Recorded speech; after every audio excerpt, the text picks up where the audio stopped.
De todas las lecturas de la Pascua en el Antiguo Testamento, esta es la más importante. Y en cada celebración pascual que hacemos, esta lectura del Antiguo Testamento nunca se debe de brincar. Incluso de esta lectura que nos habla de la acción del paso del pueblo de Israel por el Mar Rojo, de ahí se deriva la palabra Pascua. ¿Qué significa paso? Claro, en la Pascua, en el paso, hay muchos pasos que se realizan. El paso del ángel exterminador, pero se hace más alusión a el pueblo de Israel que pasa por en medio del Mar Rojo. Es paso, es Pascua. Pongamos mucha atención, porque leyendo ese texto y dada la importancia que tiene, debemos de sacar muchos temas para meditar en nuestro diario vivir, especialmente el día de hoy en el que nos estamos preparando para la Pascua. En aquellos días, dijo el Señor a Moisés: ¿por qué sigues clamando a mí? Dile a los israelitas que se pongan en marcha. Y tú, alza tu bastón, extiende tu mano sobre el mar y divídelo, para que los israelitas entren en el mar sin mojarse. Yo voy a endurecer el corazón de los egipcios para que los persigan, y me cubriré de gloria a expensas del faraón y de todo su ejército, de sus carros y jinetes. Cuando me haya cubierto de gloria a expensas del faraón, de sus carros y jinetes, los egipcios sabrán que yo soy el Señor.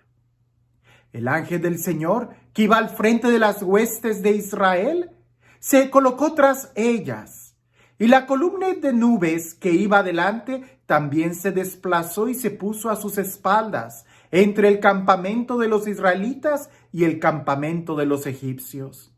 La nube era tinieblas para unos y claridad para otros, y así los ejércitos no trabaron contacto durante toda la noche. Moisés extendió la mano sobre el mar, y el Señor hizo soplar durante toda la noche un fuerte viento del este que secó el mar y dividió las aguas. Los israelitas entraron en el mar y no se mojaban, mientras las aguas formaban una muralla a su derecha y a su izquierda. Los egipcios se lanzaron en su persecución con toda la caballería del faraón. Sus carros y jinetes entraron tras ellos en el mar. Hacia el amanecer, el Señor miró desde la columna de fuego y humo al ejército de los egipcios y sembró entre ellos el pánico. Trabó las ruedas de sus carros, de suerte que no avanzaban sino pesadamente. Dijeron entonces los egipcios: «Huyamos de Israel, porque el Señor lucha en su favor contra Egipto». Entonces el Señor le dijo a Moisés: «Extiende tu mano sobre el mar, para que vuelvan las aguas sobre los egipcios, sus carros y sus jinetes». Y extendió Moisés su mano sobre el mar, y al amanecer las aguas volvieron a su sitio, de suerte que al huir los egipcios se encontraron con ellas, y el Señor los derribó en medio del mar. Volvieron las aguas y cubrieron los carros, a los jinetes y a todo el ejército del faraón que se había metido en el mar para perseguir a Israel. Ni uno solo se salvó. Pero los hijos de Israel caminaban por lo seco en medio del mar. Las aguas les hacían muralla a derecha e izquierda. Aquel día salvó el Señor a Israel de las manos de Egipto. Israel vio a los egipcios muertos en la orilla del mar. Israel vio la mano fuerte del Señor sobre los egipcios, y el pueblo temió al Señor y creyó en el Señor y en Moisés, su siervo. Entonces Moisés y los hijos de Israel cantaron este cántico al Señor. Me detengo aquí, porque a continuación sigue el canto del Salmo, que en esta ocasión está tomado precisamente del libro del Éxodo. Es la continuación. Por eso, si tú prestas atención en la celebración el día de hoy, cuando se termina de leer esta lectura, no se dice palabra de Dios, como las demás lecturas, porque continúa la lectura. No hay un término, sino que continúa. Y el salmo que sigue es el salmo que está en este texto. Es la continuación. Es el canto de alabanza que el pueblo de Israel entonó. No me detengo en el salmo o en ese canto, sino más bien meditemos en el texto, que tiene mucho que reflexionar. Primero, es una pregunta que Dios hace. ¿Por qué siguen clamando a mí? Dile al pueblo que se ponga de pie, que camine. Es que Dios es el que hace la mayor parte. Es Dios el que obra prodigios. Es Dios el que los va a liberar, el que los va a salvar, el que los va a restaurar. Es Dios quien va a pelear contra sus enemigos. Es Dios quien sale en nuestra defensa. Pero presta atención. Dios necesita de nuestra cooperación, así tal cual. Aunque Dios lo hace todo, necesita que nosotros le dejemos actuar a Él.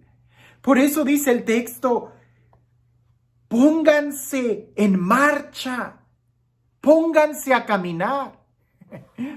A veces nosotros queremos que el Señor haga todo, que divida el mar, pero nosotros no caminamos. Y si no caminamos, ¿cómo vamos a ver esos prodigios?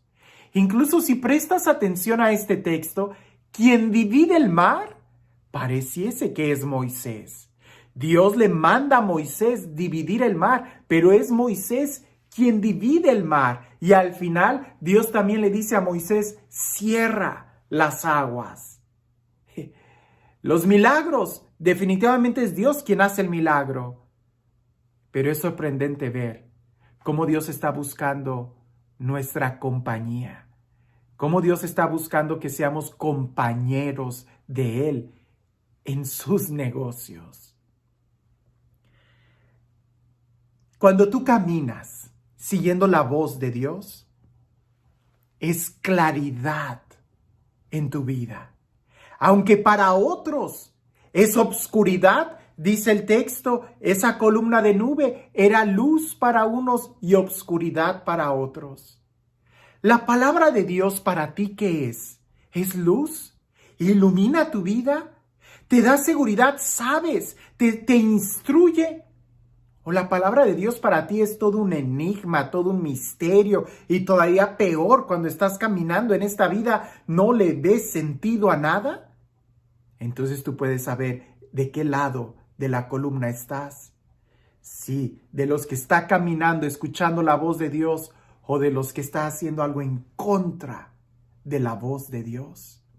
Cuando tú haces algo en contra de la voz de Dios, aunque sea tu voluntad y lo que tú quieras, estás en tinieblas y terminarás destruyéndote, tal cual.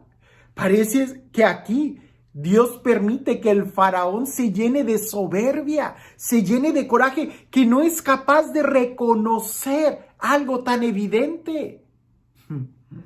Si tú prestas atención a todo este texto del libro del Éxodo, los egipcios fueron muy ciegos. Hubo una plaga, hubo otra plaga, hubo otra plaga, hubo otra plaga. Y ellos decían que se vayan los israelitas, que no se vayan, que se vayan, que no se vayan, Y ahí ellos están caminando para matar a los israelitas y ven una columna de nube y de fuego que del cielo cae y los separa.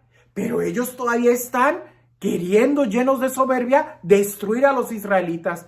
No es sino hasta el momento en el que están adentro del Mar Rojo. O sea, ellos vieron las paredes y en lugar de detenerse y pensar que era Dios, ellos estaban ciegos en su maldad.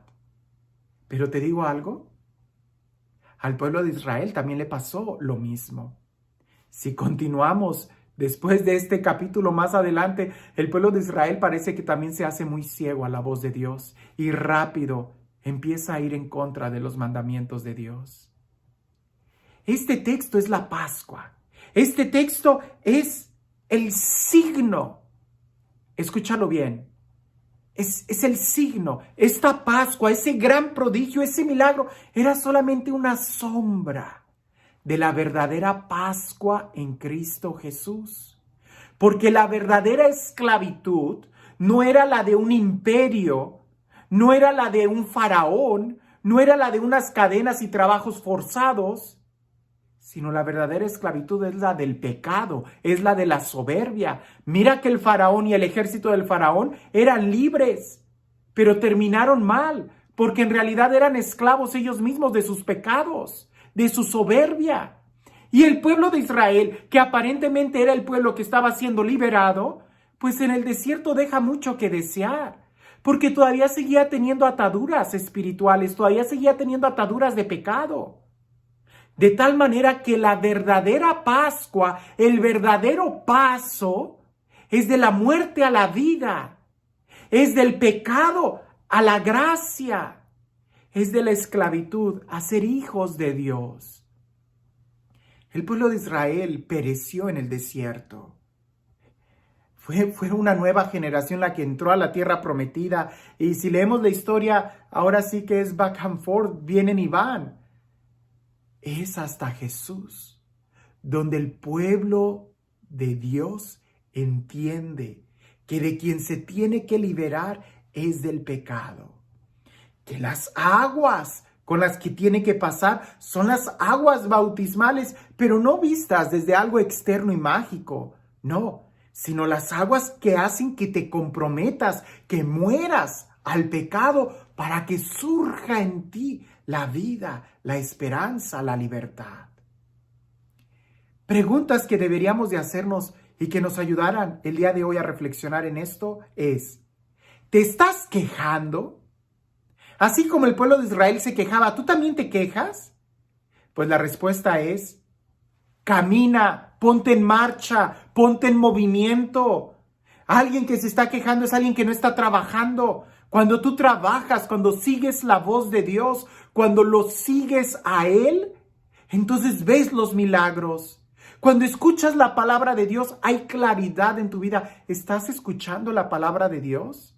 La palabra de Dios en verdad está iluminando tu vida. ¿Encuentras en la palabra de Dios lámpara, luz en tus pasos? ¿O estás caminando en tinieblas como el ejército? ¿Tú eres capaz de hacer que el mar se abra? Sí, si Dios está contigo. ¿Has abierto mares? Cuando Dios está contigo, lo puedes hacer. Creo que en este momento es algo muy importante darnos cuenta, hemos visto la mano de Dios en nuestra vida. Hemos visto el poder de su palabra que ilumina nuestro diario vivir. Pero también tenemos que ver que nosotros tenemos que caminar si queremos que el mar se abra. En el momento, pudiéramos decir, en el momento en que el israelita puso el pie en el agua se abrió. Pero si hubo algún israelita que no se quiso meter al mar, entonces él pereció. No porque el Señor no pudiera. El Señor puede abrir el mar, pero lo que no puede hacer Dios es obligarte a algo, porque Él te dio la libertad y Él nunca va a quitarte algo que ya te dio. Hoy la decisión es nuestra. ¿Escuchamos su palabra para caminar en la luz? ¿O nos quedamos ahí para que las aguas nos sepulten si no somos capaces de caminar? Que sigamos caminando en este día hasta que podamos experimentar la Pascua en nuestro diario vivir.